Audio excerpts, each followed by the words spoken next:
Good morning. My name is Jacob Booth, and I am the Weird Christian Dude.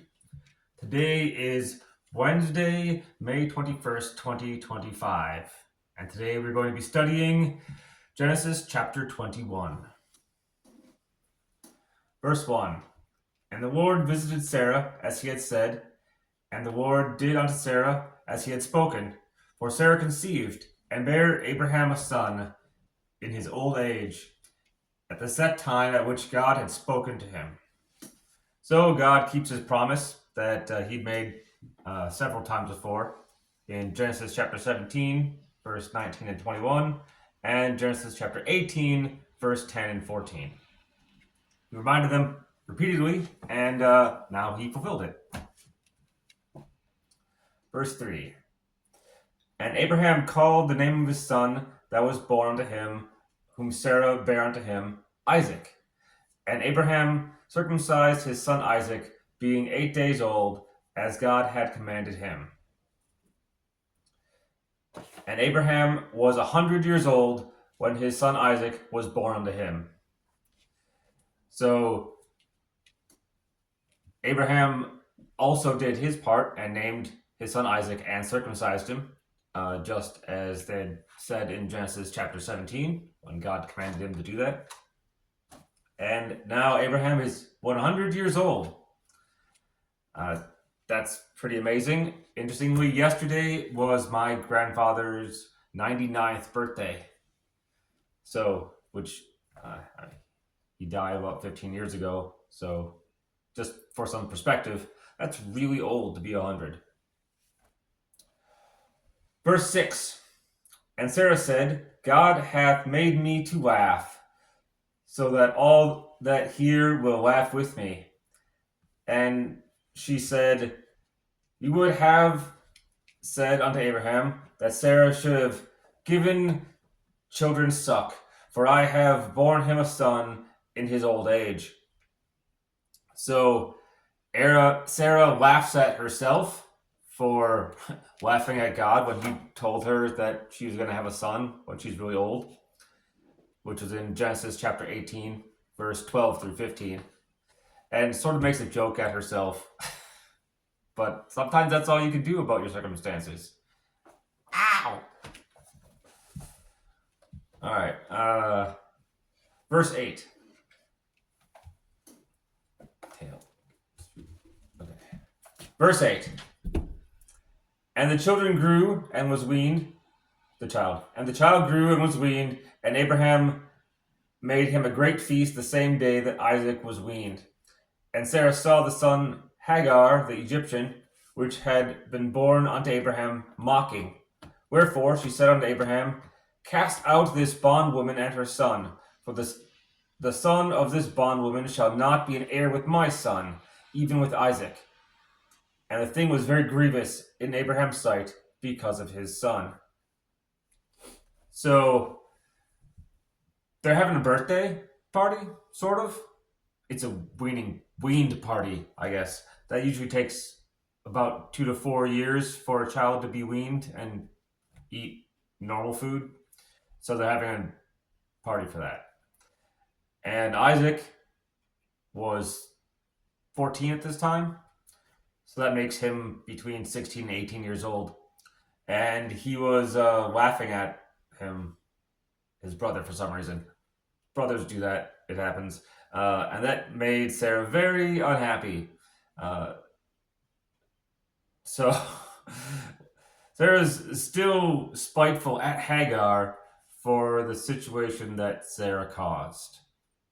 And Hagar didn't do anything wrong. So that's really unfortunate. And what do you do about that?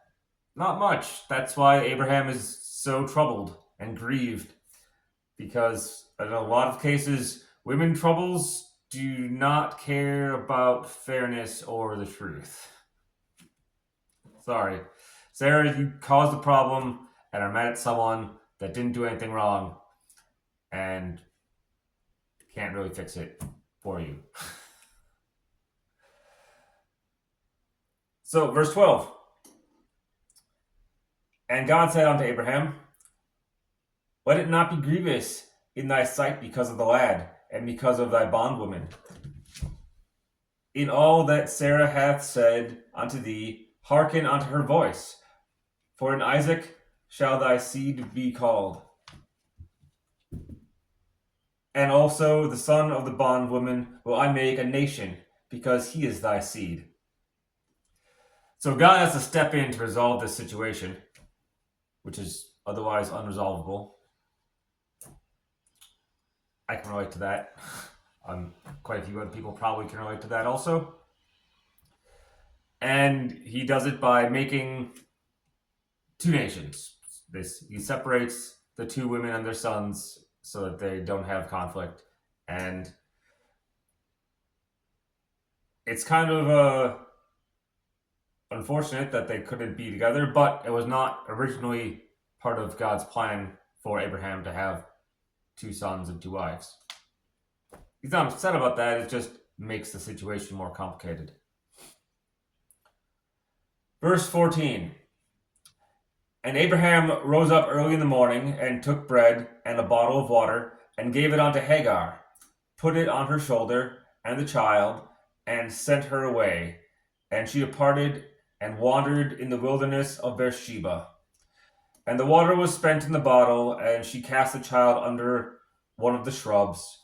And she went and sat down over against him a good way off, as it were a bow shot. And she said, Let me not see the death of the child. And she sat over against him, and lifted up her voice, and wept. So that's an extremely difficult situation. If God told you to strand your wife and son in the desert with a piece of bread and a bottle of water, would you do it?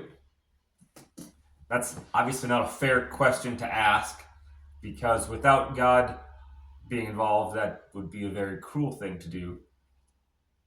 However, the knowledge that God gave Abraham and Abraham's trust in him is why he obeyed this command. And it ultimately works for the benefit of everyone. Verse 17. And God heard the voice of the lad, and the angel of God called unto Hagar out of heaven, and said unto her, What aileth thee, Hagar? Fear not, for God hath heard thy voice of the lad where he is. Arise, lift up the lad, and hold him in thine hand, for I will make him a great nation. And God opened her eyes, and she saw a well of water, and she went and filled the bottle with water, and gave it the lad to drink. So this is actually a repeat scenario of Genesis chapter 16, verse 7 through 9, where Hagar ends up in the desert alone, exiled from everything, and God goes to talk to her and sends an angel. However, God's plan is at a different phase at this point, because the first step that he had was that she submit and be patient. And now the second time, he actually has a plan of independence and progress, and promises that he's going to keep and make her son to a great nation. So at the lowest point of despair, where Hagar was stranded alone in the desert with no water and a child that she figured was going to die in the desert with her, God gave her an option. He made a way where there is no way.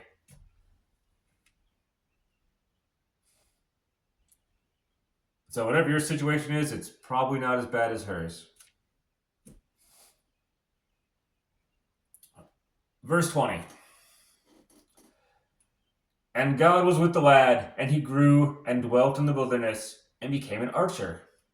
And he dwelt in the wilderness of Paran, and his mother took him a wife out of the land of Egypt.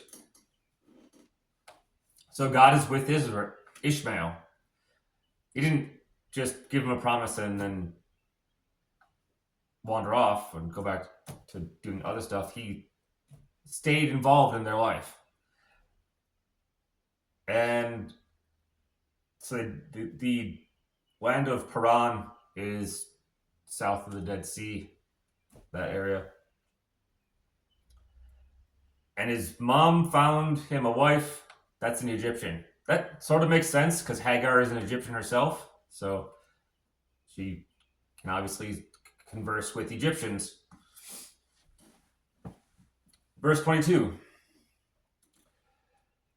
And it came to pass at that time that Abimelech and Philchol, the chief captain of his host, spake unto Abraham, saying, God is with thee in all that thou doest. Now therefore swear unto me by God that thou wilt not deal falsely with me, nor with my son, nor with my son's son, according to the kindness that I have done with thee, thou shalt do unto me, and the land therein thou hast sojourned. And Abraham said, I will swear. So Abimelech comes and visits Abraham and basically wants the treaty because he fears God, and Abraham is also, again, very prosperous. So he wants to make sure this doesn't cause a problem for him and his country. So he proposes an oath of fairness, which seems pretty easy for Abraham because he was going to do that anyway. Like, he wasn't going to try and swindle him. So he's like, he was asked to swear an oath, and Abraham's like, great, I was going to do that without the oath. So no big deal.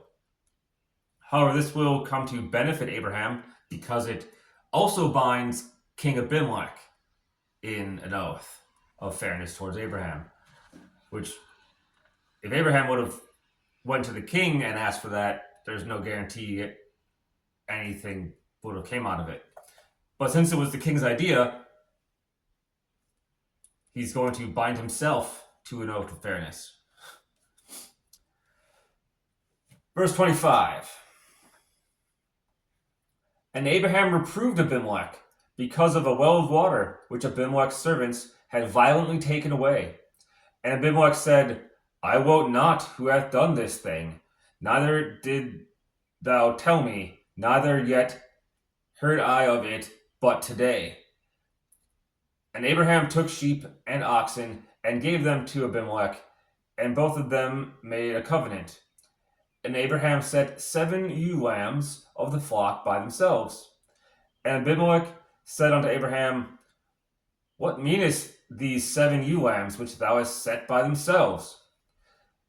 And he said, For these 7 ewe lambs shalt thou take of my hand, that thou may be a witness unto me that I have digged this well. So they have this agreement, and then Abraham immediately calls out King Abimelech because the agreement is fairness to do unto King Abimelech the same way that King Abimelech has treated him. And he's like, well, there's a problem with that because you have servants that violently took something that was mine. And King Abimelech denied knowing anything about it, which he probably didn't. So you don't tell the king everything. He's busy doing king stuff. And this sort of tests his sincerity on how he responds with this injustice. And Abraham actually pays for his stolen property. Just, it shows that Abraham isn't trying to get one over on King Abimelech and get something that wasn't his to begin with. So he approaches it with humility and sincerity, and basically wants to make sure that King Abimelech will actually uphold this oath of fairness, which he does. And they make a covenant, and Abraham gives him more sheep and oxen. So King Abimelech came out of this pretty good. He got free stuff. He got an oath from the guy that he wanted an oath from, and he gave up a well he didn't even know that he had. That's a triple win for the king. So if you could make a treaty like that, God is definitely working in your life and how you deal with things. I don't know. That's very impressive for me because things don't usually go that well in the rest of the world. Verse 31. Wherefore he called the place Beersheba, because they swear both of them. Thus they made a covenant at Beersheba, and Abimelech rose up and Phicol, the chief captain of his host, and they returned to the land of the Philistines. And Abraham planted a grove in Beersheba and called on the name of the Lord, the everlasting God. And Abraham sojourned in the Philistines' land many days. So they finalized the treaty. They both officially swore the oath. And then God is honored by Abraham with a grove and worship. Because God likes trees. And so he plants trees in this desert place. And then Abraham actually shows trust in the word of King Abimelech by visiting the land of the Philistines safely for apparently many days. It takes a long time, and this is a unique point in history where they're basically friends, and there's no danger traveling in the land of the Philistines because the Philistines will frequently be enemies of Israel in future chapters, particularly in the book of Judges and First Samuel. But that isn't yet. So currently, Abraham worked out a treaty, thank God, and everyone was happy. So thank you all for watching. Have a wonderful evening, and you are always welcome to come and talk to me.